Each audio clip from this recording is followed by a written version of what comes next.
In mid-1944, the Pacific War reached a structural turning point that forced American planners to reconsider the map from the Central Pacific to China.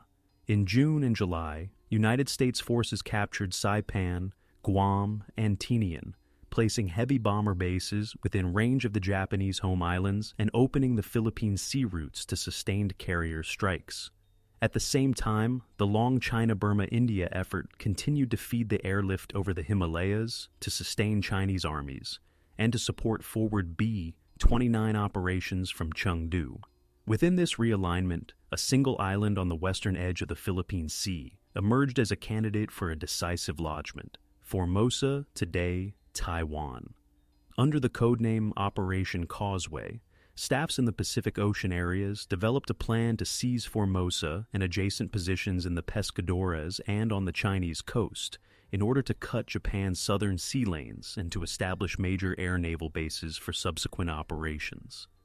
Formosa's strategic value rested on geography and infrastructure, created during 5 decades of Japanese rule since 1895.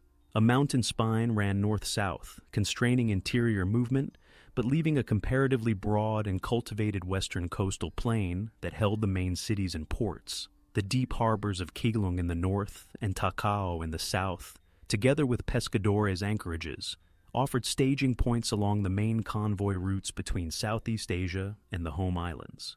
By 1944, the island contained multiple all-weather airfields, fuel storage, and repair facilities integrated with the combined fleet's logistics network.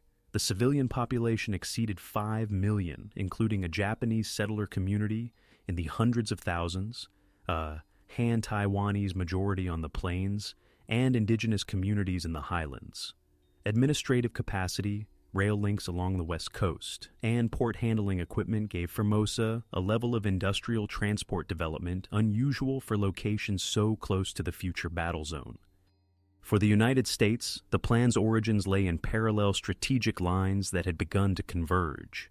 Admiral Chester Nimitz's Central Pacific Drive had advanced through the Gilberts, Marshalls, Marianas, and Palau Islands, using fast carrier task forces and amphibious corps to step across the Central Pacific. General Douglas MacArthur's Southwest Pacific area, moving along New Guinea and into the Philippines, argued that the liberation of Luzon and control of Manila Bay would isolate Japanese formations to the south and supply airfields closer to Kyushu. The Joint Chiefs of Staff carried the responsibility of balancing resources between these two lines, while also sustaining the China theater to keep Chinese armies in the war and to maintain a continental ally on Japan's flank. Causeway, as a Formosa option, promised to serve both Pacific and China objectives by creating a base that could support bomber escorts, interdict shipping to China and Indochina, and deliver supply to Chinese forces through ports rather than by air over the hump. Japanese planners followed the same map from the opposite direction. After the loss of the Marianas in the summer of 1944 and heavy carrier defeats, Imperial General Headquarters reorganized defensive belts that emphasized the Ryukyus, Formosa, and the Philippines. The Army and Navy placed air units on Formosa to contest American carrier raids and to protect shipping lanes to Luzon. Fortification programs prioritized coastal artillery and dispersed aircraft revetments around the Western Plains airfields. The island's existing rail network allowed movement of units north-south along the main corridor, but the Central Mountains restricted lateral maneuver and suggested a defense that combined coastal denial with inland strongpoints. For Tokyo, Formosa was simultaneously a shield for the China coast, a junction for southern resources, and a fallback position if the Philippines could not be held. Intelligence estimates on both sides attempted to quantify these factors. American photo reconnaissance and submarine reports identified the concentration of airfields on the western plain, petroleum storage, and the nodal role of the Pescadores in convoy routing. Staff planners in Pearl Harbor and Washington modeled requirements in shipping, assault troops, and follow-on logistics against projected Japanese ground strength in the range of multiple divisions, plus garrison and support units, with the expectation that reinforcements could arrive from China or the Ryukyus if sea control were contested. Estimates of Japanese aircraft on or near the island fluctuated with the tempo of carrier strikes and redeployments, but the assumption remained that an initial landing would face concentrated air reaction, and that sustained neutralization of air bases would be a prerequisite. Within the United States command structure, these estimates fed a debate about sequencing. If Formosa were taken first, the United States could avoid urban combat in Luzon and still cut off the Philippines by sea and air. Formosa bases would bring fighter ranges closer to Shanghai and the Yangtze Delta, and could shift part of the B-29 sustainment from vulnerable Chinese airfields to secure oceanic lines of communication. However, the same logistics that made Formosa attractive also imposed costs. Amphibious lift would have to be concentrated for a long-range assault against a defended island much larger than earlier targets, with limited sheltered beaches and with mountains that could absorb large ground forces. The long-term garrison and base construction burden would be measured in multiple divisions and engineer regiments, large port and airfield construction battalions, and months of shipping cycles. By contrast, moving first into the central Philippines promised to split Japanese positions, reopen Manila Bay, and create stepping stones to the Ryukyus, with shorter hauls and existing commitments to the liberation of American territory. Civilian considerations entered the calculations on every side, but with different emphases. Taiwanese communities had experienced mobilization and civil defense under Japanese rule for years. Neighborhood associations organized air raid drills and evacuation plans for coastal cities. For Chinese nationalist leaders, a United States capture of Formosa offered a post-war claim to a rich island and a deep-water platform supporting operations on the mainland. For the United States public, the sequence of Marianas victories and the promise of direct bomber strikes on Japan created expectations of steady advance, with attention divided between the fate of the Philippines and the distant but symbolic goal of the home islands. Japanese authorities prepared for the possibility of air attack and blockade by dispersing stockpiles and training auxiliary units, while also relying on the island's agricultural base to sustain garrisons if shipping declined. By late summer 1944, Causeway existed as a concrete planning problem rather than a mere concept. Staff tables listed assault echelons, target beaches, the order and timing of neutralization strikes, and the sequence of port seizures from Keelung to the Pescadores. Parallel memoranda computed monthly tonnage requirements for fuel, ammunition, engineer equipment, airfield matting, and medical facilities, and compared them to available shipping and naval covering forces. The same papers recorded the variables that could not be controlled: typhoon seasons in the Philippine Sea, the uncertainty of Japanese air redeployments, and the risk that a large commitment to Formosa would slow the timetable for reaching the Ryukyus and Kyushu. Against this background, decision-makers faced a choice between two paths toward Japan, both demanding, both plausible, and both shaping the final year of the Pacific War in different ways. The opening phase of Operation Causeway unfolded as a sequence of directives and reconnaissance actions rather than a landing. In July 1944, President Franklin Roosevelt met Admiral Chester Nimitz and General Douglas MacArthur at Pearl Harbor to fix the next steps after Saipan and Tinian. Nimitz argued that seizing Formosa could create a base network to interdict southern shipping and support operations toward the Ryukyus and Kyushu. MacArthur pressed for Luzon to restore a major harbor and airfields under American control and to meet political pledges to the Philippines. The Joint Chiefs of Staff asked both Pacific commands to produce detailed options. In September, during the Octagon Conference in Quebec, the combined chiefs maintained both paths on the table and directed Pacific Ocean areas to continue planning for a Formosa assault in early 1945, while Southwest Pacific prepared for an entry into the central Philippines. From that moment, Causeway became a live planning problem, with competing claimants on the same fleets, amphibious lift, and air support. Command relationships shaped every estimate. Nimitz, as Commander-in-Chief of Pacific Ocean areas, controlled the fast carrier forces and the amphibious fleets that had taken the Marshalls and Marianas. Under him, Admiral Raymond Spruance's 5th Fleet and Admiral William Halsey's 3rd Fleet alternated operational control of Task Force 38/58, the main mobile striking arm. Amphibious forces, Pacific, under Admiral Richmond Kelly Turner, provided the lift, beaching craft, and shore party organization that made earlier landings possible. The ground component in POA combined Marine Corps and Army divisions, with island garrisons rotated as needed. Across the theater boundary, MacArthur's Southwest Pacific area fielded the 7th Fleet under Admiral Thomas Kinkaid, land forces built around U.S. Army Corps and Australian formations, and a growing Allied Air Forces structure. Any decision to prioritize Formosa would concentrate the bulk of carriers, battleships, and assault shipping under POA control for months, while a Philippines first sequence would commit many of the same holes to Leyte and Luzon. Initial movements for Causeway were therefore intelligence-led. Photo reconnaissance from carrier sweeps and long-range patrol aircraft mapped runways on Taiwan's western plain, fuel tanks near Keelung and Takao, and coastal batteries guarding likely approaches. Submarine patrols monitored convoys via the pescadores and recorded loading patterns that indicated reinforcement cycles. Staff working groups in Pearl Harbor produced beach studies that assessed gradients, surf, and exit roads on the Taichung and Tainan sectors. Parallel papers at Army Service Forces calculated engineer requirements for port clearance and the quantities of pierced steel planking to turn fields into all-weather bases.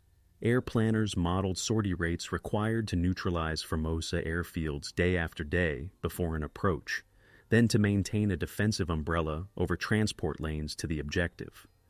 Japanese authorities responded to the same signals. The Governor General's Office on Taiwan coordinated civil defense drills, shelters, and blackout procedures in major cities. The Taiwan Army District increased the readiness of coastal units and strengthened river crossings on the western plain to slow any drive inland from a beachhead. The Imperial Navy redeployed elements of its air strength to airfields on Formosa and the Ryukyus to contest American reconnaissance and to shield convoy routes to Luzon. Local rail authorities prepared dispersal sidings for rolling stock and ammunition transfers, recognizing that a carrier strike on marshalling yards could immobilize the island's internal mobility. The operational assumption from Tokyo was that the main American thrust could fall either upon Luzon or Formosa. The defense had to be configured to resist both long enough for reinforcements to assemble. A concrete test of these preparations came in October 1944, when Halsey's fast carriers struck Formosa and the Ryukyu area from 12 to 16 October. The purpose was twofold: to reduce air power that could interfere with the coming Philippines operations, and to measure the density of Japanese responses around Taiwan. Over multiple days, Task Force 38 launched repeated raids against airfields, ports, and industrial targets. Japanese air units contested the attacks and mounted counterstrikes that reached the American screen. The exchange became known in American records as the Formosa Air Battle. For Causeway planners, the raids produced high-resolution photography of runways, dispersal areas, and damage control practices. They also revealed how quickly Japanese aircraft could mass from the China coast and the Ryukyus. The operational readout was that any amphibious approach to Taiwan would require sustained suppression of dozens of airstrips and rapid seizure of at least one deep-water port to shorten the logistics cycle. While these events unfolded at sea and in the air, the debate over sequencing sharpened in headquarters. Nimitz's staff, drawing on the October reconnaissance, updated Causeway timelines that envisioned preliminary neutralization strikes, landings on the pescadores to secure an outer anchorage, and then main landings on the western coast. Their calculations allocated carrier groups for air superiority and close support, battleships and cruisers for pre-landing bombardment, and a layered movement of assault waves followed by engineer and base troops.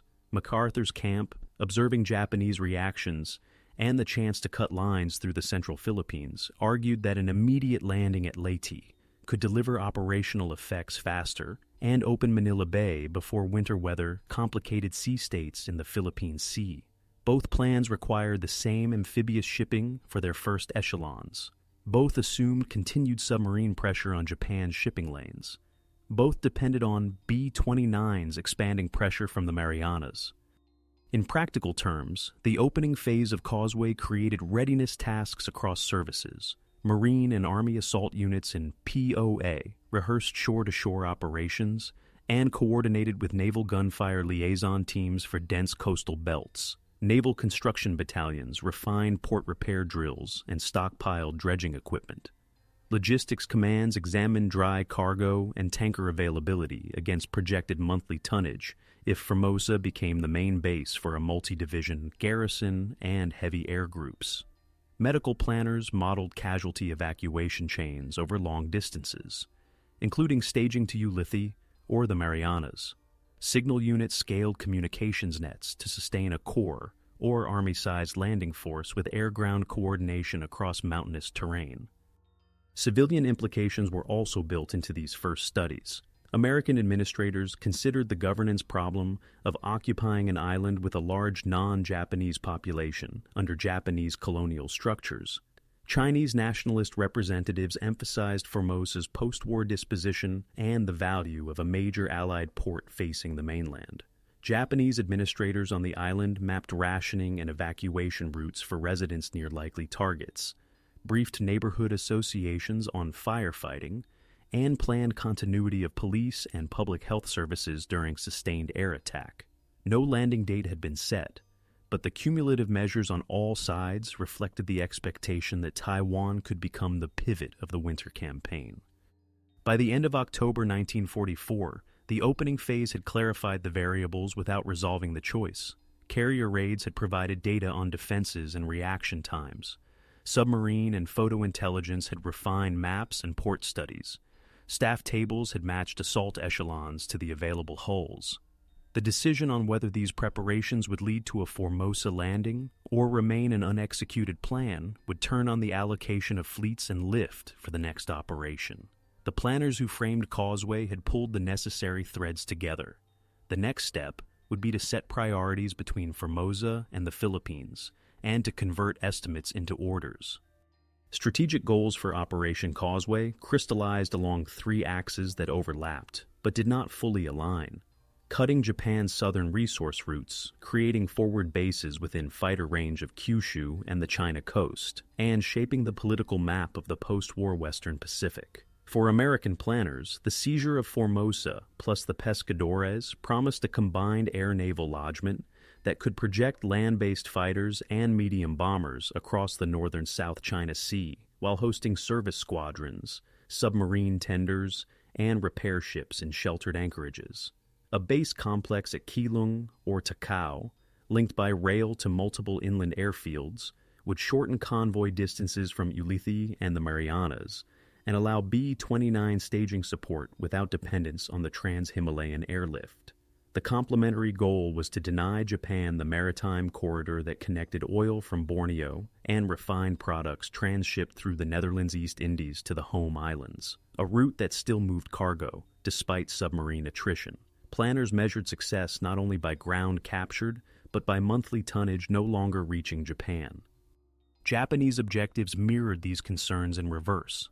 Imperial General Headquarters sought to preserve the Luzon, Formosa, Ryukyus belt long enough to delay American arrival at the home islands and to protect remaining sea lines that fed aircraft fuel, lubricants, and critical metals into the metropolitan economy.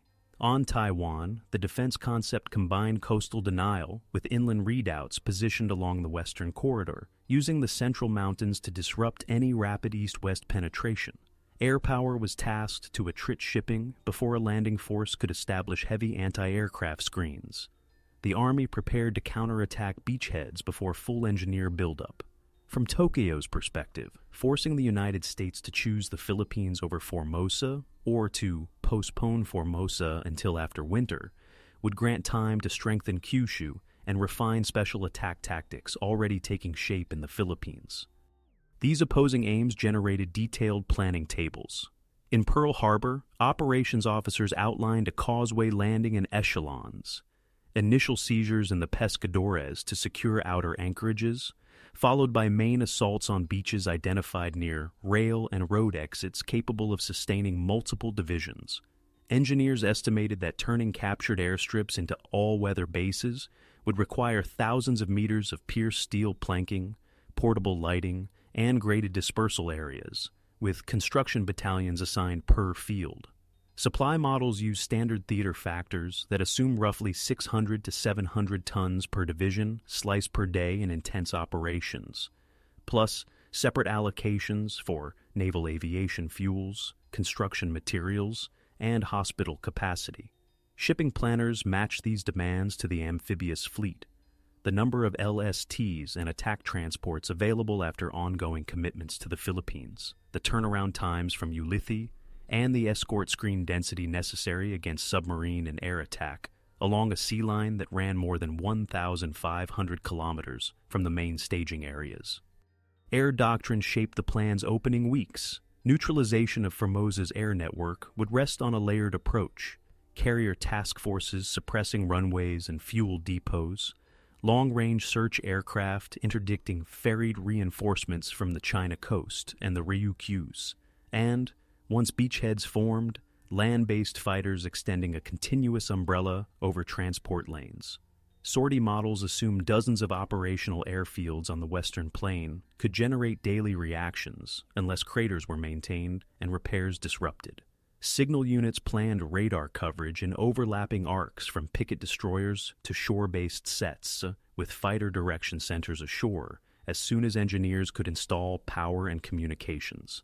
Heavy emphasis fell on early capture of a deep-water port to reduce reliance on over-the-beach discharge, a method adequate for initial waves but inefficient for the sustained volumes a multi-division occupation would require. Ground doctrine emphasized tempo and lateral security. Assault divisions would be tasked to secure beach exits, link neighboring lodgements along the coastal highway, and push inland to cut rail nodes that allowed Japanese units to shuttle reserves along the north-south axis.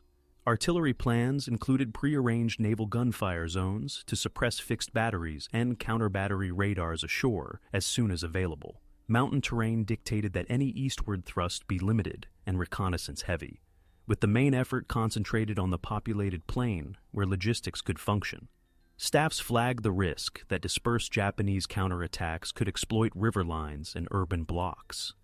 Urban control measures, including civil affairs detachments, were built into early task organizations to manage population flows around depots and field hospitals. Logistics remained the decisive constraint. Causeway would compete for the same shipping and naval cover as the Philippines and later Ryukyus operations. Even optimistic allocations showed that moving and sustaining an Army-level force onto Formosa would tie up amphibious lift for months and require large stocks of aviation gasoline, steel matting, dredges, cranes, and replacement hulls for coastal craft losses. Medical service tables projected evacuation chains back to Ulithi or the Marianas, with hospital ships and transport conversions cycling on predictable schedules. Ammunition forecasts stressed the high expenditure rates of naval bombardment and close air support in a defended littoral, and the need to assemble floating reserves at forward anchorages.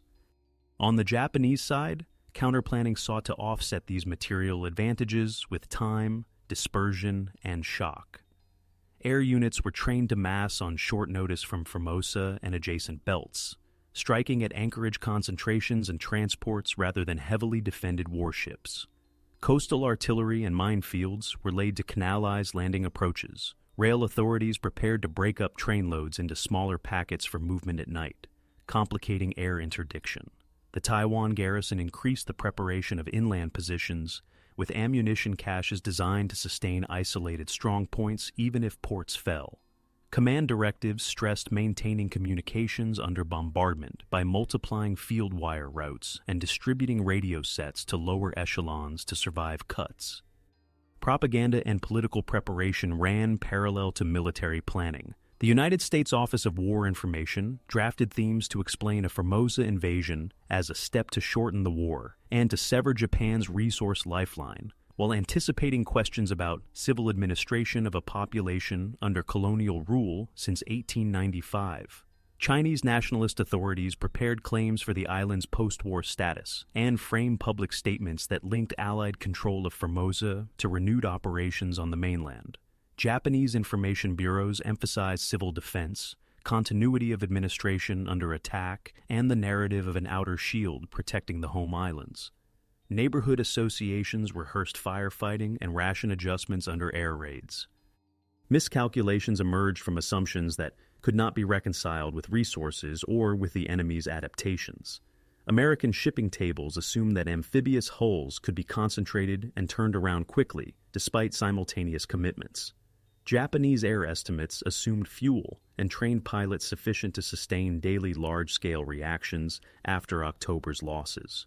Weather planning acknowledged the typhoon season, but could not fully price interruptions into narrow shipping cycles. Each side projected that early success would create follow-on momentum, the United States to roll inland toward rail hubs and airfields before counterattacks coalesced, Japan to strike at transport groups before engineers could harden a port.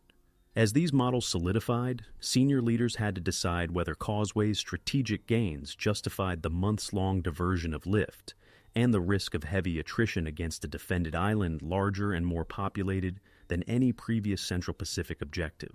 The plan was coherent on paper. Its feasibility depended on priorities that would be fixed in the next round of orders. When the clash began, it took the form of sustained air and sea contact, rather than an amphibious landing. Between 12 and 16 October 1944, fast carrier groups maneuvered northeast of Luzon and along the approaches to Taiwan, launching day strikes against airfields on the Western Plain and night searches over the Pescadores. Sorties targeted runways at Matsuyama, Hsinchu, Taichung, and Tainan, fuel depots near Keelung and Takao, and rail yards that linked the coastal cities. Anti-aircraft fire rose from dispersed batteries and from ships in harbor. Japanese fighters climbed in multiple waves, guided by ground control from radar and visual posts. American commanders measured effectiveness by craters on landing surfaces and by the number of revetments showing secondary explosions. Japanese controllers assessed the tempo by the intervals between strike groups and the speed of runway repair teams under fire. Over 4 days, the engagement became a laboratory for Causeway assumptions.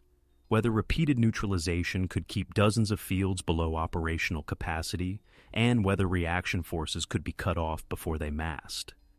At sea, the first surprise for the Americans came not from bombers, but from torpedo aircraft that struck beyond the expected envelope of coastal defense. On 13th October, aircraft hit the heavy cruiser Canberra south of Formosa. On 14th October, another strike severely damaged the cruiser Houston. The carrier commander detached a screen to protect and tow the cripples, creating a slow formation that Japanese reconnaissance repeatedly rediscovered.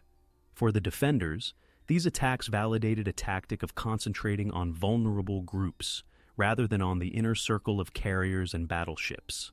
For Causeway planners, the episodes forced new estimates for screening density during an approach and for the number of salvage tugs and repair ships that would have to stand close to a prospective lodgment. They also highlighted a scheduling risk. An amphibious timeline could be disrupted if repeated air sorties against stragglers drew off combat air patrols and escort destroyers for days. In the air, the exchange unfolded as a contest of endurance and repair capacity. American pilots reported aircraft on the ground, dispersed under camouflage nets and in orchards, with taxiways cut through cane fields to reduce vulnerability. Japanese fighters pressed intercepts at medium and low altitude to counter dive bombing and strafing runs against parked aircraft. After-action sheets on the American side recorded triple-digit claims for enemy aircraft destroyed in the air and on the ground. Japanese logs for the same period, cross-checked later, listed lower numbers and emphasized the loss of aviation gasoline stocks and trained crews rather than the absolute count of airframes. Both sets of records agreed that runway repair parties restored service on key fields within hours, which meant that neutralization had to be sustained continuously to prevent a surge the next morning. This operational fact shaped Causeway air plans. By establishing a baseline for daily sorties, required simply to keep the airspace permissive over transport lanes. Civilian areas along the west coast of Taiwan experienced the contact through air raid sirens, shelters, and evacuation to inland villages. Rail stations at Taichung and Chiayi became choke points as military trains took precedence, and local passenger services were cut or rescheduled at night. Japanese colonial administrators maintained distribution of rice and kerosene under blackout conditions and posted instructions on firefighting for districts near industrial tanks and warehouses. Reports from medical facilities recorded burns and blast injuries among dock workers and labor units tasked with runway repair and debris clearance. From the American perspective, these effects mattered, insofar as they indicated pressures on the island's logistical backbone. From the Japanese side, they represented the costs of holding a forward shield in place, while concentrating resources to the Philippines and Ryukyus. Intelligence officers on both sides treated the October contact as a probe for strengths and vulnerabilities. American photo interpreters noted the rapid dispersal of aircraft away from primary fields and an increase in decoy installations designed to draw bombs. Wireless intercept teams measured the rhythm of air control messages and noted the times at which traffic shifted from Formosa to the China coast, indicating reinforcement routes. Japanese staff studied the spacing of carrier strikes and the composition of strike groups to infer which carriers were present and whether battleships were positioned for pre-landing bombardment or for distant cover. Submarines assigned to the Formosa approaches reported changes in convoy routing, with traffic using night passages between the pescadores and the coast, or hugging the lee of the islands to avoid detection. These patterns informed causeway projections for isolating the objective. More long-range anti-surface patrols would be needed, and the pescadores would require early seizure to disrupt convoy shelters. The Philippines campaign intruded directly into the first engagements, because the same carrier groups that struck Formosa were preparing to support a landing at Leyte. Japanese commanders, reading the October raids as possible prelude to either Formosa or Luzon, attempted to impose a cost that would influence the American choice. The defense sought to hold sufficient air strength on Taiwan to threaten shipping, while also positioning units to respond to Leyte.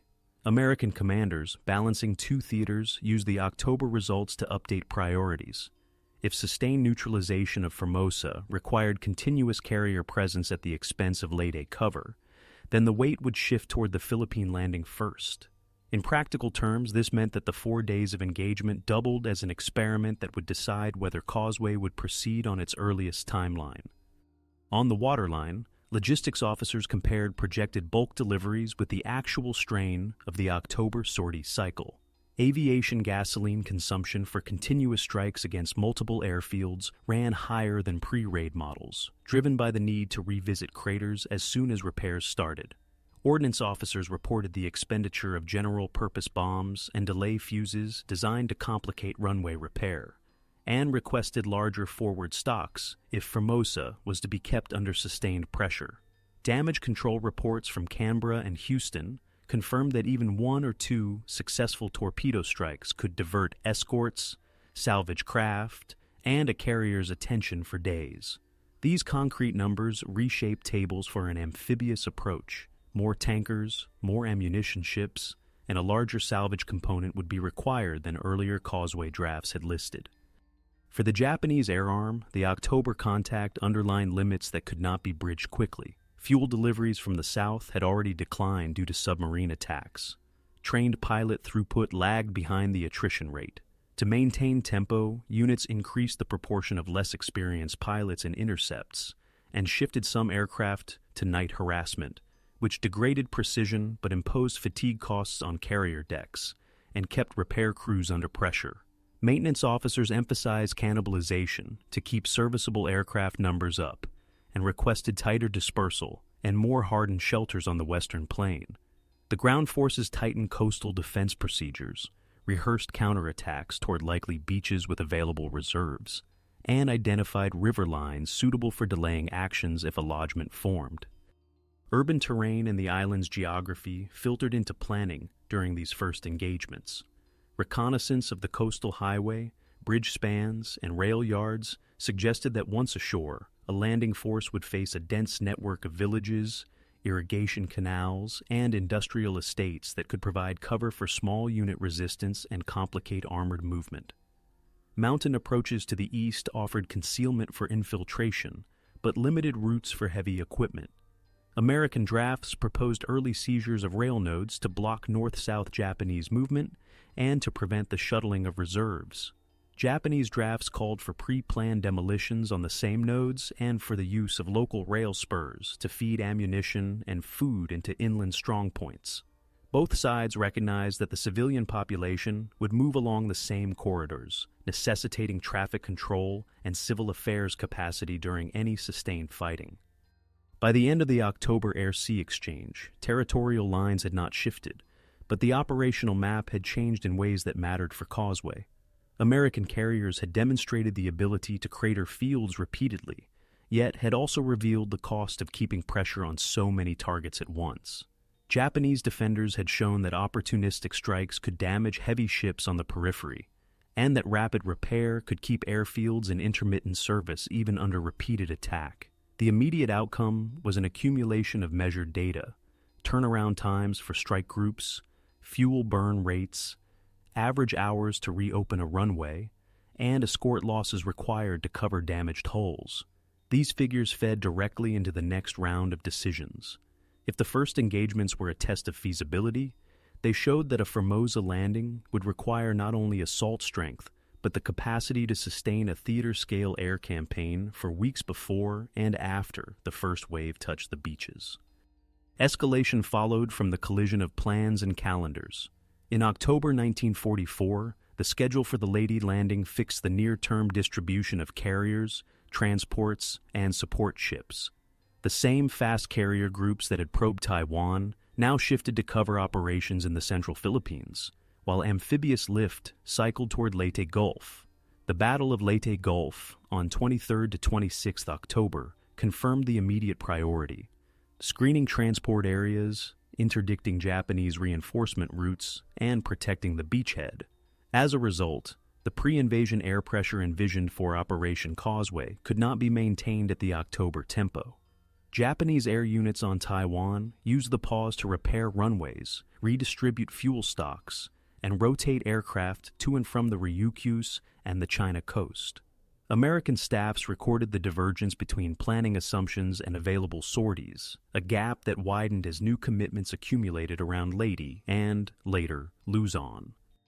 The crisis deepened as logistics calculations hardened. Shipping tables showed that sustaining a multi-division lodgment on Taiwan would require simultaneous movement of assault echelons, construction battalions, and base forces over distances exceeding 1,500 kilometers from Ulithi. Turnaround times for LSTs lengthened when weather or escort allocations were constrained. Ordnance planners calculated that pre-landing bombardment and the first 10 days ashore would demand ammunition deliveries comparable to recent operations. But the number of dispersal fields on Taiwan multiplied the requirement for delay-fused bombs to interrupt runway repairs.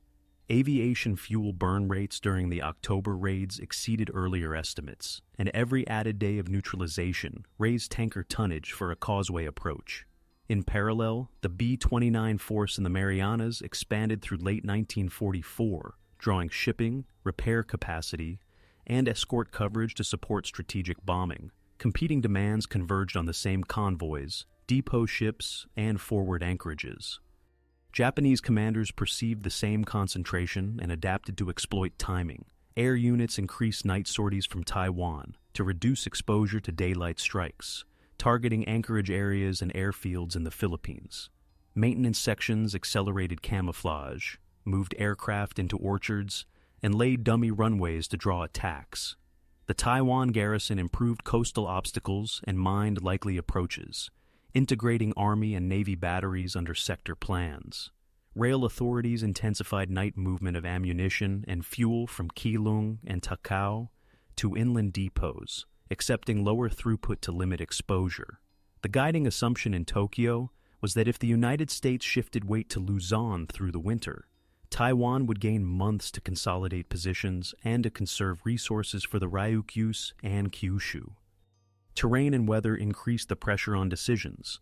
The Philippine Sea typhoon season imposed uncertainty on convoy schedules and flight operations. In December 1944, a major typhoon in the Western Pacific damaged ships and aircraft, illustrating the vulnerability of underway replenishment cycles and the risk of prolonged stationing near prospective lodgments. Causeway timetables that had sketched a late winter landing now carried wider confidence intervals. Engineers adjusted estimates for dredging and port clearance, anticipating siltation and debris in harbors after heavy weather. Communications planners expanded redundancy for radar pickets and fighter direction nets to account for storm damage to masts and antennas. Every adjustment translated into additional equipment and spares, adding to shipping lists that were already constrained. The China theater's condition added a political and operational dimension to escalation. In 1944, the Japanese Ichigo offensive overran large areas of central and southern China, including airfields that had supported B-29 operations from the interior. United States planners had originally treated Formosa as a means to sustain the air campaign without the hump airlift's limitations. As Ichigo advanced, this logic strengthened, but the means to act on it weakened because amphibious resources were committed to the Philippines and because the Marianas bases were absorbing construction effort at scale. Chinese nationalist authorities urged an early capture of Formosa to re-establish maritime supply routes to the mainland. American staffs recorded the strategic value while noting that the troop and lift requirements would slow the advance toward the Ryukyus. The divergence between aims and means widened into a decision point rather than an accounting adjustment. Inside Pacific headquarters, crisis took the form of branching orders. For Causeway to proceed on the earliest feasible date, carriers would have to reconstitute after Leyte, amphibious shipping would have to be released from the Philippines cycle, and base forces would need to assemble in forward anchorages with bridging, dredges, and airfield matting loaded and staged. In the same weeks, plans for Luzon required the same carriers for pre-landing strikes, the same transports and escorts for Lingayen Gulf, and the same construction battalions to open airfields and ports. Staffs built side-by-side matrices that compared daily sortie requirements for neutralizing Taiwan's air network with the air cover needed to protect transport areas off Luzon. The numbers did not fit without extending timelines. Escalation was therefore not only military pressure on the battlefield, but also simultaneous growth in the scale of the problem, on desks from Pearl Harbor to Washington. Civilian conditions on Taiwan and in the Philippines registered this phase differently. On Taiwan, air raid alarms and intermittent strikes continued, but daily life on the Western Plain adapted to blackout rules and rationing regimes that had evolved over years of war. Evacuation from dockside districts and from neighborhoods near depots proceeded by local lists, while schools relocated classes or shifted schedules. In the Philippines, the Leyte campaign produced immediate displacement, infrastructure damage, and medical demands that drew attention in shipping to relief and military needs in the archipelago. Allied propaganda had to explain why operations prioritized one theater over another, while stressing that severing Japan's southern resources remained a core objective. Japanese information services framed Taiwan as part of a defensive arc and emphasized civil defense practice as an instrument of endurance. As reinforcement cycles accelerated, the qualitative balance in the air deteriorated for Japan, even as repair and dispersal improved survivability. Training pipelines could not replace experienced pilots at the rate losses occurred over the Philippines and Taiwan. Fuel rationing limited flight hours for proficiency. To maintain pressure, command directives increased the use of special attack methods in the Philippines, with implications for any future large anchorage off Taiwan. American naval planners responded by thickening anti-air defenses, adding radar pickets, and adjusting combat air patrol patterns to prioritize transport areas. The more effective the Japanese focus on shipping, the heavier the defensive requirements for a causeway convoy, and the longer the list of destroyers, escort carriers, and support ships that would have to be concentrated. Escalation also appeared in the scale of civil affairs planning. Early causeway drafts assumed a phased transition from military government to a civil administration supported by Chinese authorities. As the likely occupation area grew to include major ports, rail hubs, and densely populated districts, requirements for language-qualified officers, medical teams, public health supplies, and police auxiliaries expanded. The experience in Saipan and Guam informed estimates for restoring water, power, and sanitation under fire, but Taiwan's population size and industrial footprint required larger stocks and more specialized personnel. These additions competed for shipping and compelled further adjustments to assault echelons to include governance elements earlier. International response framed the crisis at a broader scale.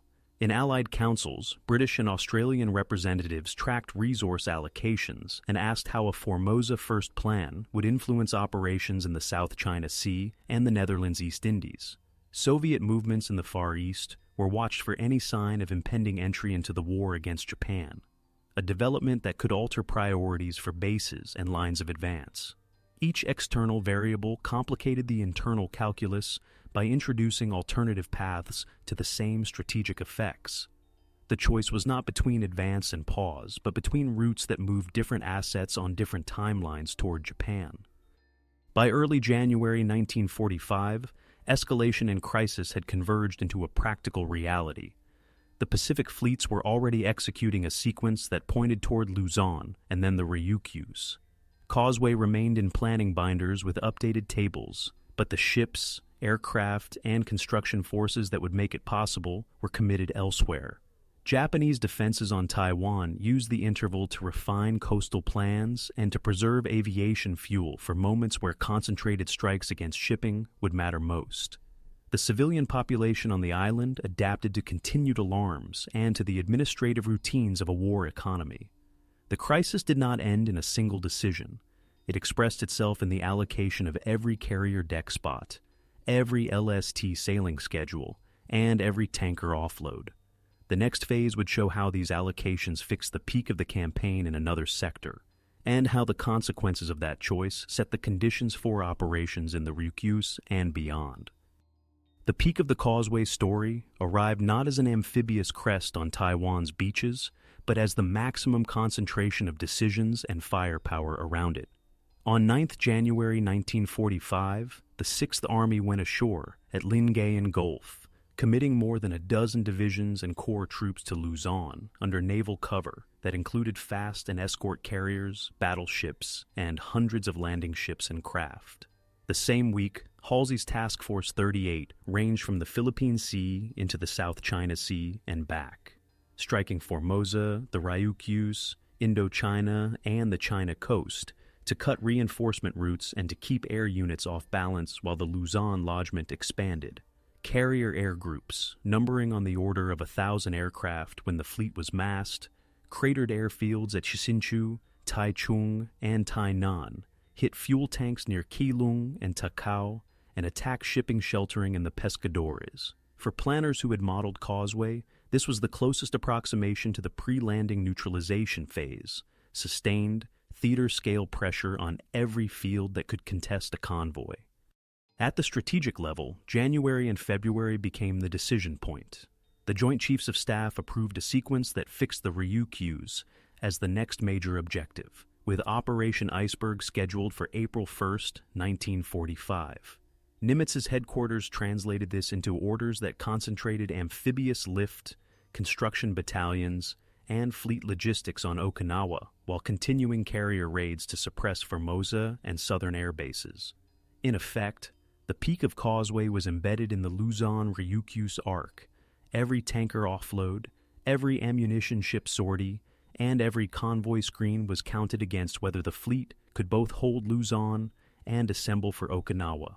The numbers favored a single main effort, a Formosa landing that required multiple corps, weeks of airfield suppression, and immediate port capture would have delayed the Okinawa timetable beyond the spring window. For Japan, the same months compressed choices.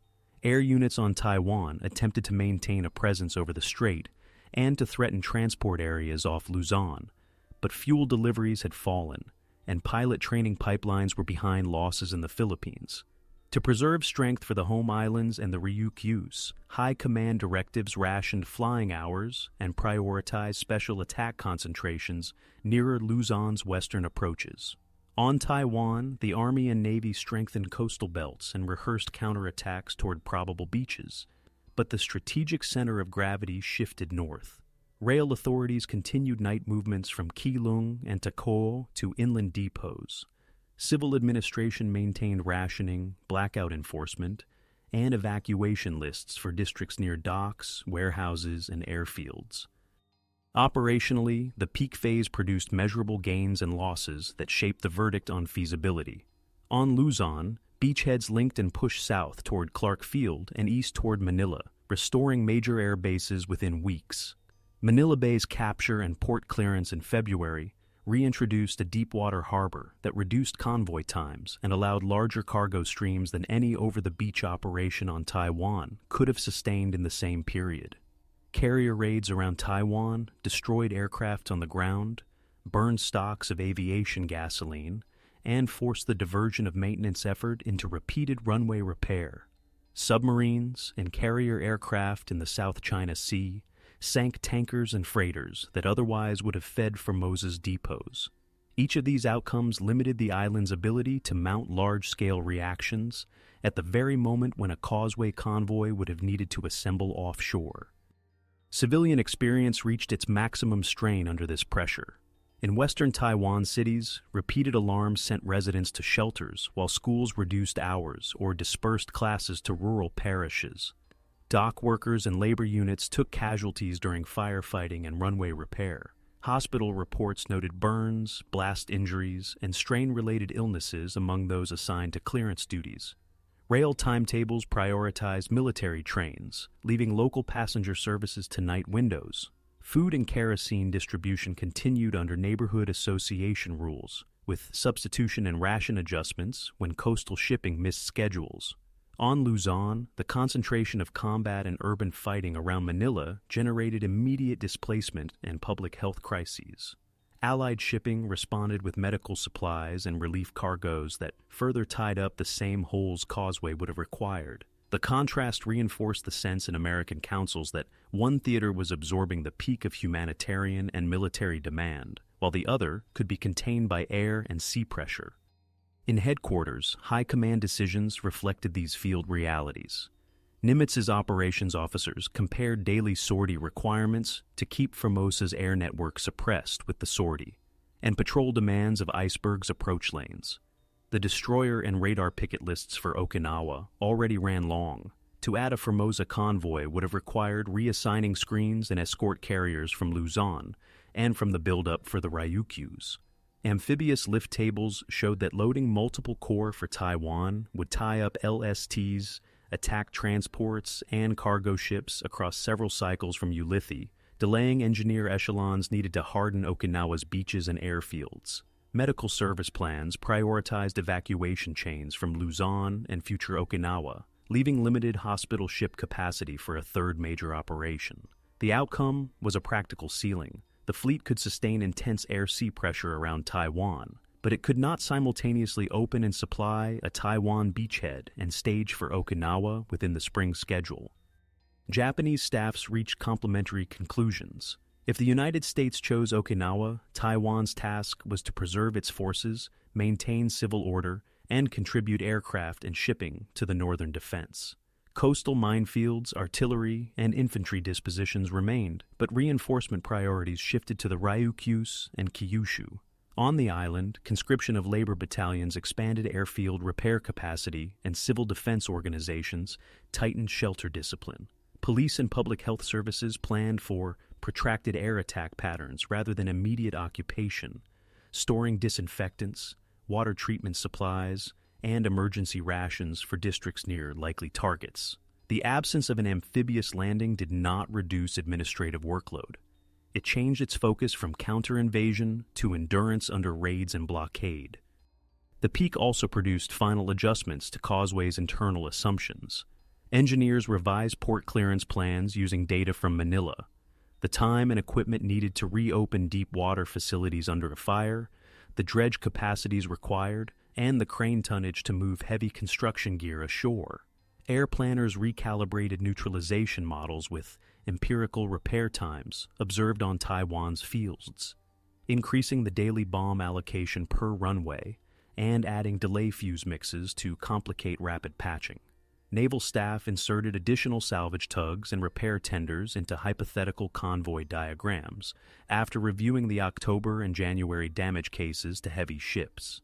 Each refinement made the plan more precise and, paradoxically, less likely to be executed within available time. By March 1945, With Luzon's major bases operating and convoys staging for Okinawa, the cause and effect chain was visible across the theater.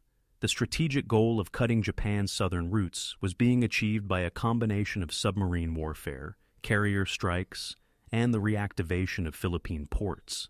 The political goal of returning to the Philippines had been advanced. The military goal of gaining fighter bases within range of Kyushu would be pursued from the Ryukyus. Formosa's function in this peak phase was to absorb raids, to tie down defenses, and to serve as a benchmark for what a landing would have cost. The island's geography, infrastructure, and garrison had driven a serious plan. The alignment of resources and schedules had driven a different execution. For the participants at every level, this was the height of effort. American sailors and airmen cycled continuous sorties and convoy screens to hold Luzon and to prepare for Okinawa. Japanese personnel on Taiwan balanced air defense, repair, and civil order, with diminishing fuel and trained manpower. Civilians on both sides of the sea lived under ration books, sirens, and uncertainty.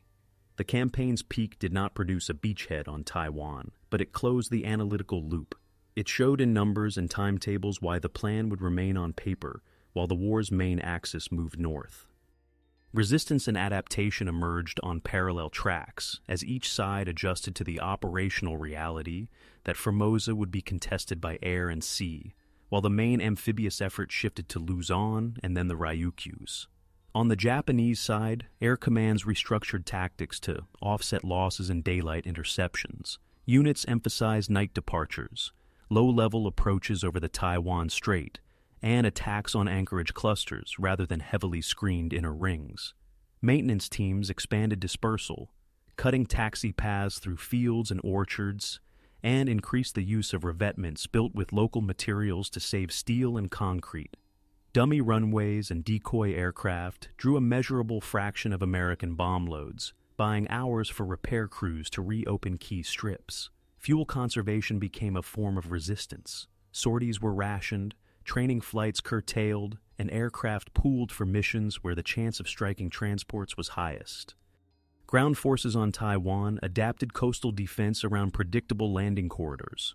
Beach obstacles and minefields were extended, and direct-fire artillery plans rehearsed to create crossing zones against which prearranged barrages could be massed. Counterattack routes from inland cantonments were scouted to exploit the island's network of rivers and irrigation canals. The central mountains, unsuitable for large-scale armor, were used to prepare fallback redoubts and observation points feeding field telephone lines to the plain. Rail authorities shifted to night cargo runs, broke trains into smaller packets, and hid rolling stock under cover during daylight.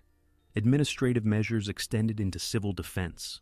Neighborhood associations drilled shelter practices, water storage, and firefighting around warehouses and dock districts likely to be hit.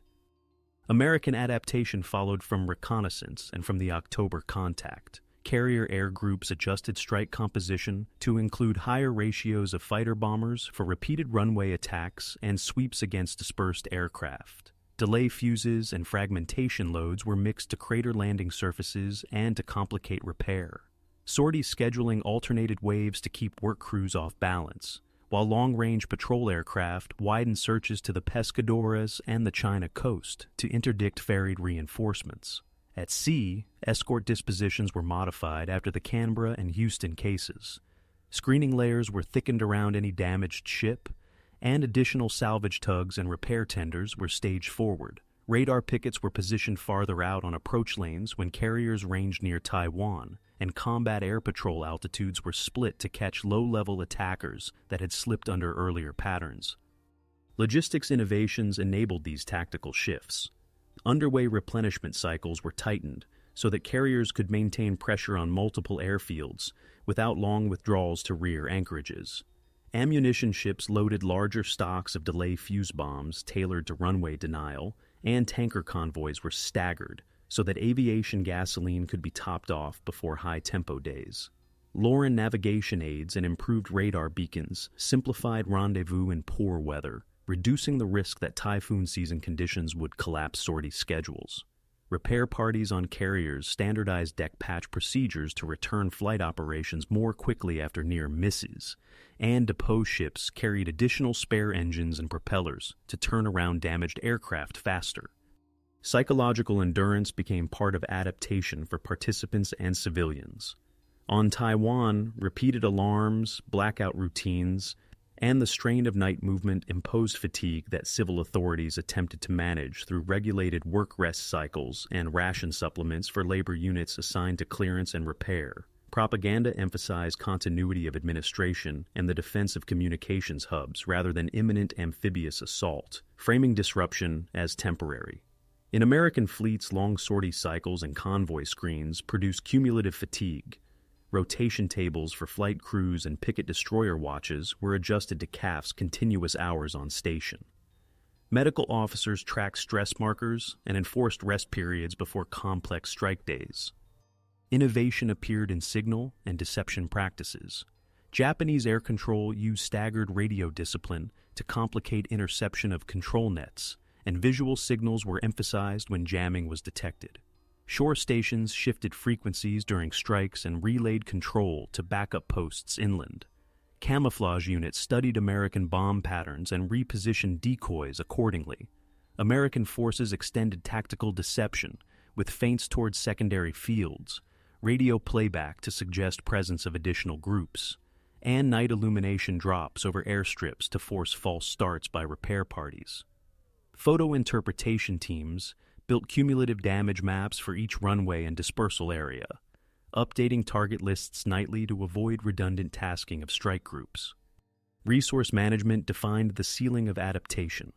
Japanese fuel stocks on Taiwan and in the Ryukyus were finite and subject to interdiction of southern convoys.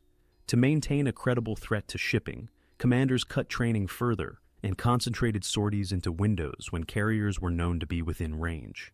Spare parts shortages increased cannibalization, raising maintenance hours per flight.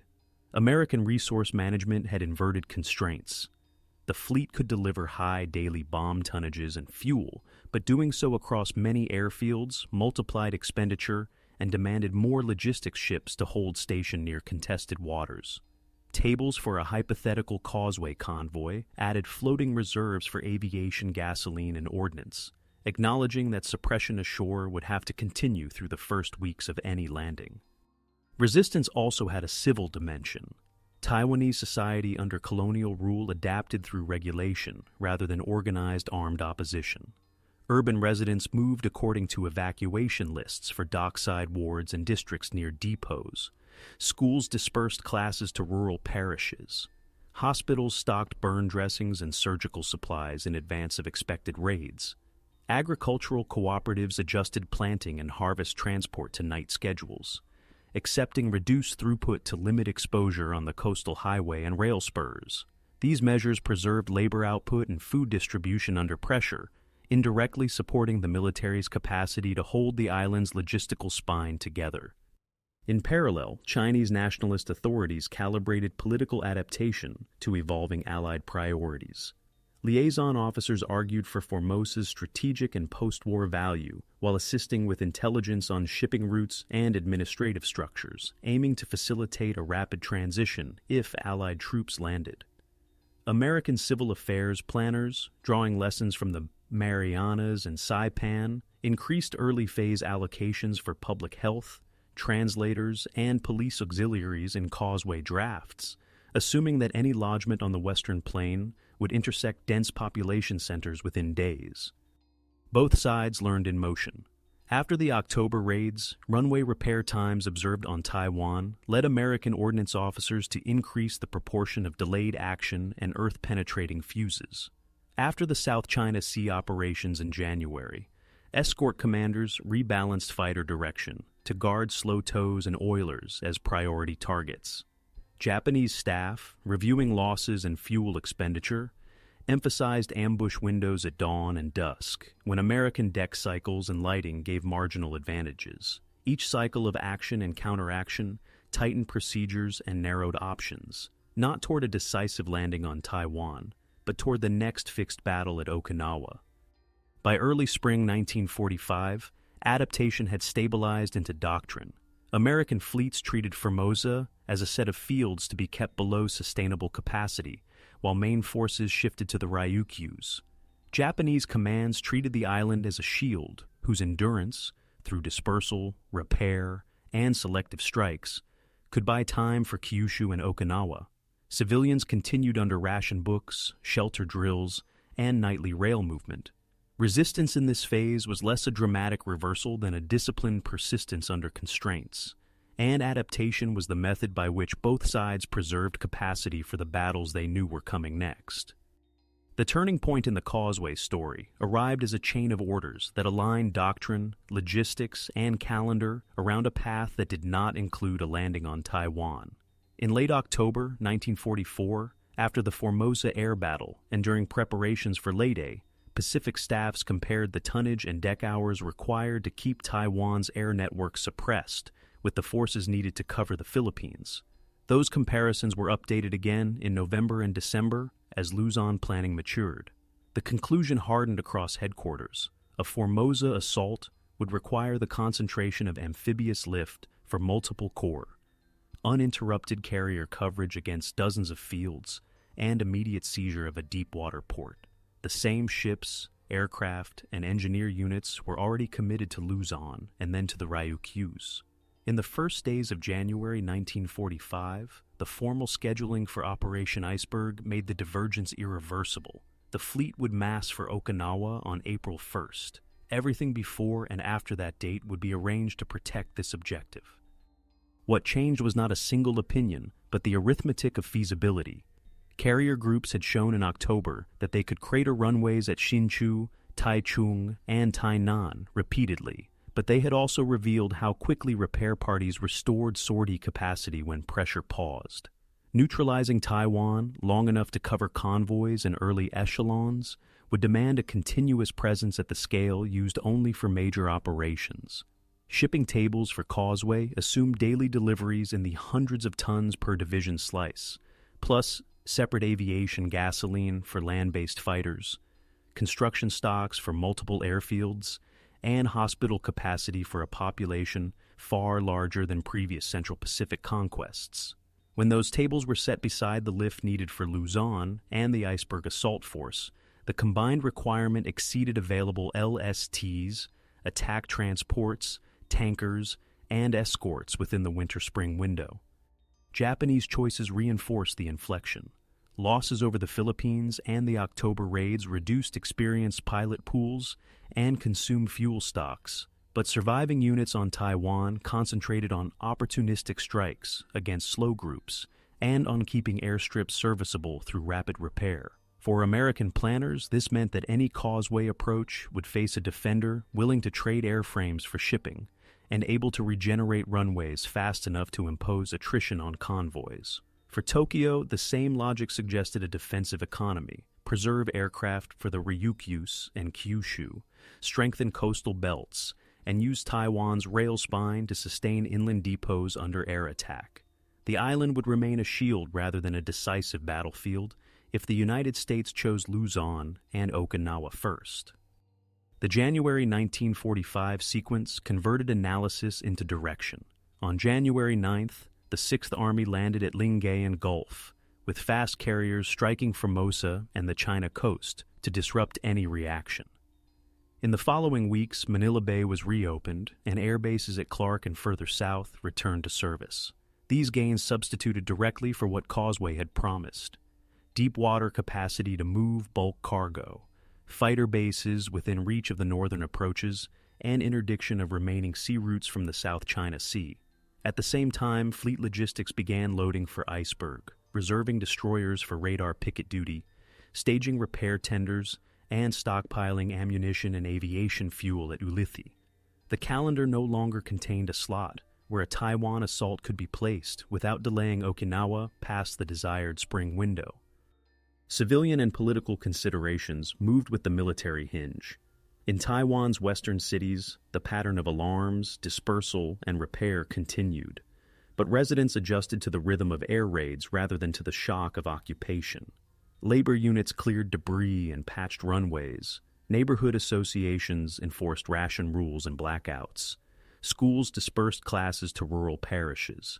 Chinese nationalist representatives, who had argued that a Formosa capture would open maritime routes to the mainland and shape post-war claims, recognized that Okinawa had become the near-term base for operations toward Japan.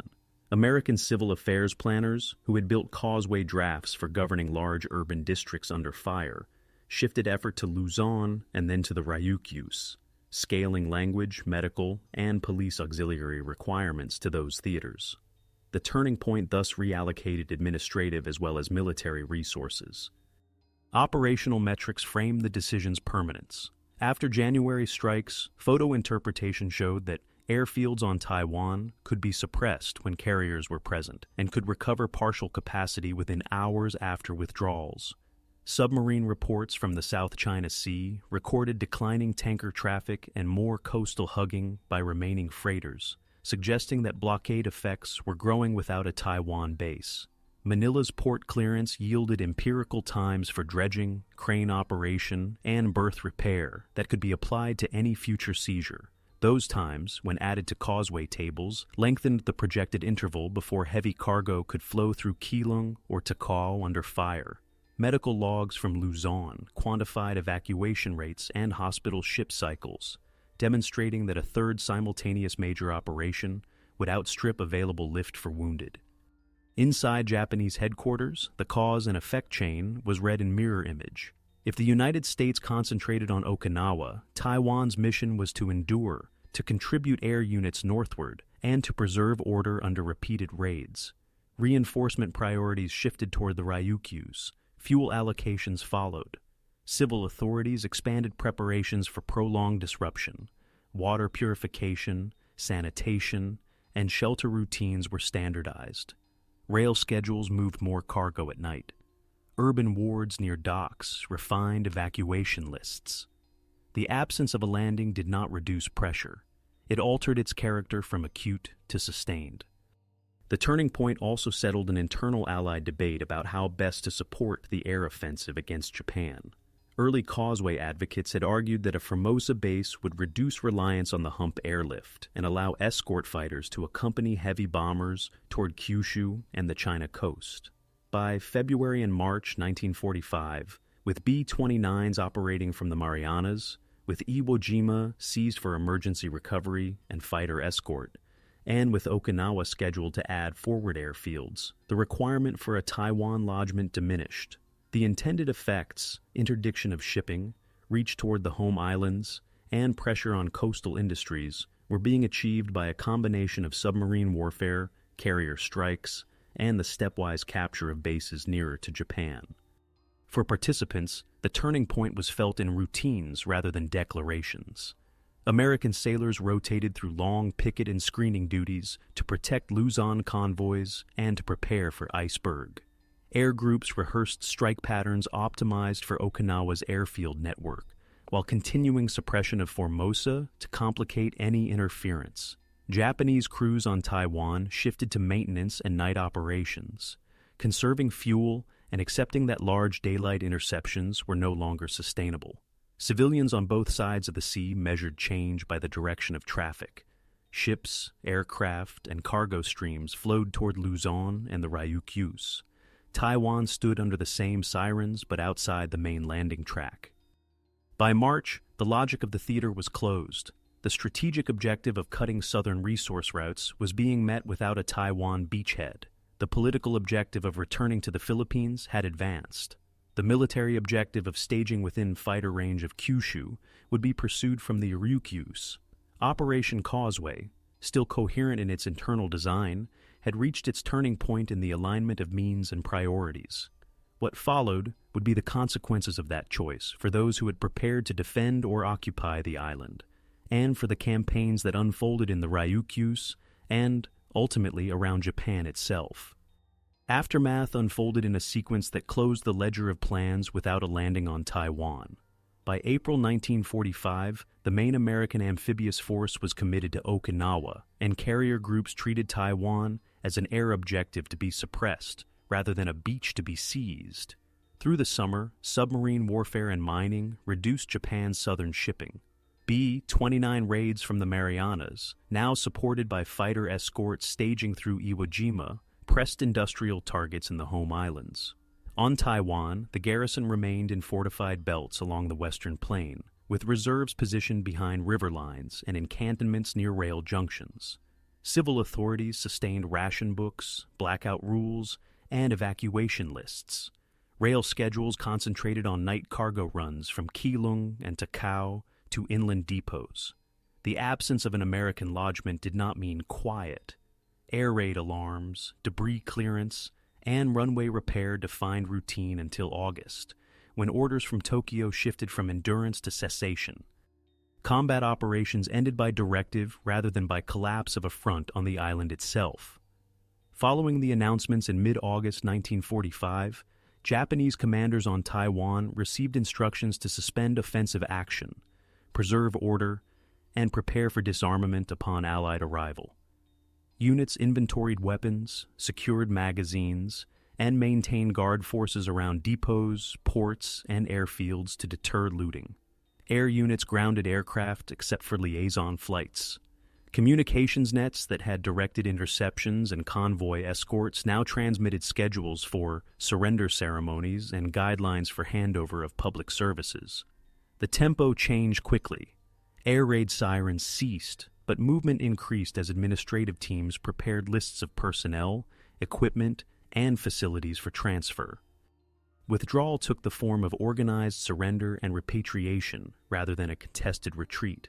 On 25 October 1945, representatives of the Chinese nationalist government accepted the formal surrender of Japanese forces on Taiwan in Taipei, beginning a process that demobilized the island's garrison and placed ports, railways, and civil bureaus under new authority. In the months that followed, repatriation ships cycled through Keelung and Takao, carrying Japanese military personnel and civilians north to ports like Kagoshima and Moji. The numbers were large by local standards, a civilian settler population in the hundreds of thousands, plus uniformed personnel and dependents, moved off the island across repeated sailings. Freight priority shifted from ammunition and aviation gasoline to food, medical supplies, and the personal effects of those departing. Harbor masters allocated berths to repatriation vessels, tugs, and lighters. Quarantine and inspection stations operated at high throughput to prevent disease outbreaks during embarkation. Immediate consequences for infrastructure and public services were concrete. Fuel and spare part reserves, already depleted by blockade, limited electricity and transport in the transition months. Rail operations resumed under new management, with emphasis on moving grain, salt, and coal. Yard crews cleared wartime camouflage and repaired bridges damaged by earlier strikes or typhoons. Port clearance teams dredged silted channels and removed obstructions near piers. Airfields, stripped of operational aircraft, were inspected for unexploded ordnance and converted to administrative use pending longer-term decisions. Municipal water and sanitation services remained under strain, as population flows concentrated in port districts during repatriation cycles. Hospitals treated blast and burn injuries from late war raids and managed infectious disease risks in crowded embarkation zones. Civilian life adjusted along new administrative lines. Neighborhood associations that had previously organized shelter drills and firefighting were redirected toward ration distribution, sanitation campaigns, and registration of households for identity documents. Schools resumed normal schedules where facilities were intact. In districts hit by repeated strikes, classes continued in temporary buildings or shared spaces. Markets reopened under price controls. Currency arrangements shifted from wartime issuances to transitional instruments managed by the incoming authorities. Wage and price disputes appeared as supply chains recalibrated. Public statements framed the handover as restoration rather than conquest. But the practical challenges were logistical, feeding cities, keeping trains running, and preventing epidemics during large-scale population movement. Military inventories and decommissioning created their own technical workload. Armories cataloged rifles, machine guns, and artillery for collection and disposal. Engineers supervised demolition or secure storage of munitions. Coastal batteries and minefields were mapped for neutralization. Aviation fuel stocks were sealed and handed over, or diluted to prevent misuse. Signal equipment, from field wire to radio sets, was gathered for redistribution or scrapping. The process produced thousands of line items to be ticked off against manifests, with discrepancies resolved by joint inspection teams. The objective on all sides was to convert an island configured for sustained defense into one ready for civil administration, without triggering shortages or black markets that could destabilize the transition. For the United States and its allies, the operational aftermath consisted of reallocating shipping, air groups, and construction units to Okinawa, the home islands, and occupation duties elsewhere. Amphibious hulls that might have carried causeway echelons were diverted to lift occupation troops, relief cargoes, and repatriates. Carrier task forces continued patrols and presence missions, but the demand for sustained runway suppression on Taiwan ended with the surrender. Submarine patrols adjusted to escort and surveillance tasks. The strategic outcomes Causeway had sought, interdiction of southern routes, forward fighter bases, pressure on Japan, had been reached by other operations. The logistical machinery was now tasked to stabilize the post-war map. For Japanese personnel and administrators on Taiwan, the withdrawal was measured by timetables rather than by battles. Unit after unit mustered, surrendered arms, and marched to assembly points for processing. Civil servants briefed successors on registry systems, land records, and public works. Families prepared for embarkation with baggage limits set by transport capacity. The repatriation cycle, moving in weekly and monthly pulses, reduced the Japanese resident population from several hundred thousand to near zero over the following year. Those who remained temporarily did so as skilled workers needed to keep essential services running until replacements were trained or arrived. The humanitarian dimension was immediate and quantifiable. Food stocks, ration cards, and public kitchens stabilized caloric intake in urban centers during the transition. Medical teams vaccinated port workers and repatriates against cholera and typhoid.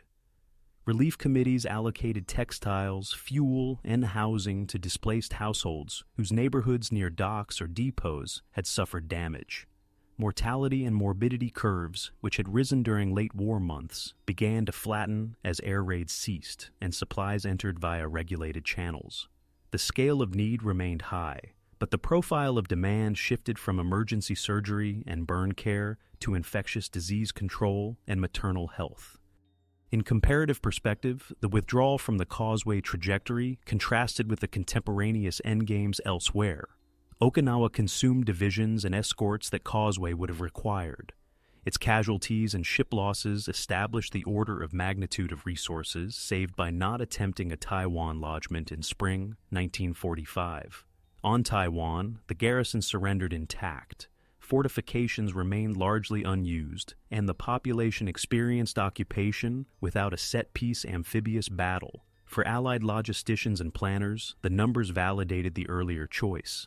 The same LSTs, transports, and tanker sailings supported the Luzon build-out, the Okinawa assault, and post-war relief, rather than a third major landing. By late 1946, repatriation from Taiwan had largely concluded. Ports had returned to commercial patterns, and rail and power networks operated under new management. The immediate aftermath had run its course. Combat operations on and around the island ceased. Military forces disarmed and departed. Civil administration shifted. Civilians adapted to new rules and supply chains. What persisted were the structures, ports, railways, airfields, and urban grids that had made Taiwan central to planning in 1944.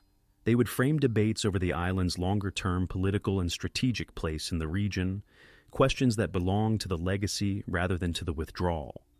Legacy emerged from a plan that was never executed yet shaped the final year of the Pacific War and the post-war map. By selecting Luzon in January 1945 and Okinawa in April over a landing on Taiwan, Allied leaders redirected the same pools of carriers, escorts, LSTs, and construction battalions toward operations that closed Japan's sea lanes and established fighter bases within range of Kyushu. The result was measurable. Manila Bay reopened in February 1945 and restored deep water throughput that supported the Luzon campaign and subsequent staging. Okinawa provided airfields and anchorages for the final phase, though at high cost, with United States battle casualties exceeding 49,000 and ship losses that included dozens sunk or damaged by special attack. These figures indicated the scale of resources any third major assault would have required. Operation Causeway remained on paper, but its calculations influenced every requisition and loading table that followed. For Japan, the absence of an amphibious battle on Taiwan preserved a garrison and coastal defenses that later surrendered intact, while air and sea pressure continued to reduce shipping from the south. Merchant losses in late 1944 and 1945, together with mining of home waters, cut flows of oil and bulk cargo to levels insufficient for sustained operations. Airfields on Taiwan, repeatedly cratered but repaired, served mainly as waypoints and staging areas rather than as platforms for decisive interceptions in 1945. When surrender orders arrived in August, the island's task switched from defense to orderly transfer. The speed of that administrative change, formalized on October 25, 1945, in Taipei, owed something to the fact that no urban campaigns had destroyed port districts or rail hubs on the Western Plain. The political legacy unfolded in stages that outlasted wartime planning. The handover placed Taiwan under Chinese nationalist administration, with ports, railways, and public utilities continuing under new directives. Repatriation moved large numbers of Japanese settlers and military personnel off the island over 1945 to 1946 in organized convoys, changing the demographic profile and labor markets. Existing infrastructure, rail spines, coastal roads, deep water berths, and airfields remained usable and became the platform for subsequent government control. In the late 1940s, as the Chinese Civil War intensified on the mainland, Taiwan's intact facilities gained strategic weight as a base and refuge. In 1950, after the outbreak of the Korean War, the United States Seventh Fleet patrolled the Taiwan Strait. Bilateral arrangements later enabled advisory missions and contingency planning that made use of airfields and ports first developed under Japanese rule and surveyed again during Causeway studies. Strategically, the non-execution of Causeway affected doctrines of amphibious warfare and logistics. Staff papers that had estimated daily tonnage, fuel, and engineer requirements were recycled into post-war manuals and war college instruction. Tables comparing neutralization of many airfields to convoy protection informed how fleets planned for layered air defense and radar picket lines, 1,945, and in early Cold War exercises. The numerical argument that had weighed Okinawa against Taiwan became a case study in prioritizing objectives when amphibious lift and deck hours were the binding constraints. In Allied historiography, the debate between a Philippines First versus Formosa First path remained a reference point for discussions of command relationships and theater boundaries, rather than a dispute about personalities alone. Analysts compared outcomes: reopening Manila Bay versus seizing Keelung or Takao, fighter ranges from Okinawa versus from the western plain of Taiwan, and projected casualties from urban fighting on Luzon versus hypothetical losses in a large island assault on Taiwan. The civilian legacy included public memory and contested anniversaries. On Taiwan, commemorations of the October 1945 handover, observed as Retrocession Day, placed the wartime transition within a narrative of administrative succession, while later scholarship examined legal and political dimensions of sovereignty and the experiences of local communities during and after colonial rule. Memorials and archives recorded air raid periods, evacuation lists, and the work of dock labor and repair units that kept the island's logistics functioning under attack. The absence of ground battles on the island meant that memory focused on shelters, rationing, and repatriation rather than on street-to-street fighting. These records, preserved in municipal and national repositories, became sources for demographic and economic studies of the transition years. For the United States, the legacy intersected with strategic bombing, submarine warfare, and base development. The effects Causeway sought, disrupting southern shipping and projecting fighter cover toward Kyushu, were ultimately achieved by other means. Submarine sinkings that peaked in 1944 to 1945, B-29 operations from the Marianas supported by Iwo Jima escorts, and the seizure of Okinawa. Post-war assessments compared these mechanisms to the projected benefits of a Taiwan lodgment and concluded that the selected route achieved the operational aims within the available time and resources. At the same time, the numbers from Okinawa, including United States dead, exceeding 12,000 in extensive ship damage from air attack, served as a caution about the cost of large-scale assaults against island systems, with many airfields and layered defenses, a description that fit Taiwan as Causeway had envisioned it. Japanese military and civil records added another dimension to the legacy. They documented how dispersal, rapid runway repair, and night movement could preserve a forward island's function under continuous attack, even with declining fuel and pilot pools. These methods, tested on Taiwan, appeared in later manuals and influenced early post-war airfield design and camouflage practices across the region.